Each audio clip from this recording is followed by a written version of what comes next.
People think miracles happen with thunder, with angels in the sky, or something impossible happening right before our eyes. But sometimes, a miracle begins with something as simple as being late. This is what happened to Jake. Jake was 30 years old, living in New York, and his life was falling apart. His business was drowning in debt.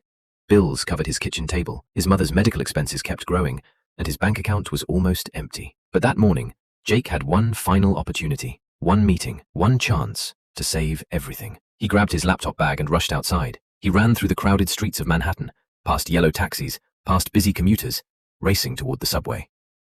But his mind wasn't on the meeting. He was thinking about his mother, his debts, and failure. For the first time in years, Jake stopped pretending he could handle everything alone. He closed his eyes for just a moment and whispered, "God, please help me." Then he opened his eyes and kept running. He had no idea someone had already heard his prayer. As Jake passed an old church, an elderly stranger suddenly looked directly at him. His eyes were strangely calm. Then he said, "Son, take the long way today." Jake checked his watch. "I'm already late." He turned away, but something inside him made him stop. He looked back, and the stranger was gone. No footsteps, no explanation, nothing. Confused, Jake took the longer route. Just 5 minutes later, a massive explosion shook the city. The street Jake had planned to take had been hit by a devastating gas explosion.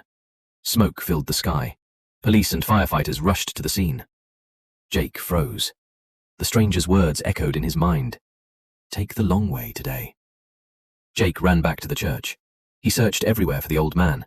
Finally, he asked the pastor, "Who was that man sitting outside?" The pastor stared at him and quietly said, "Son, there was no one outside this morning." Jake slowly looked toward the cross.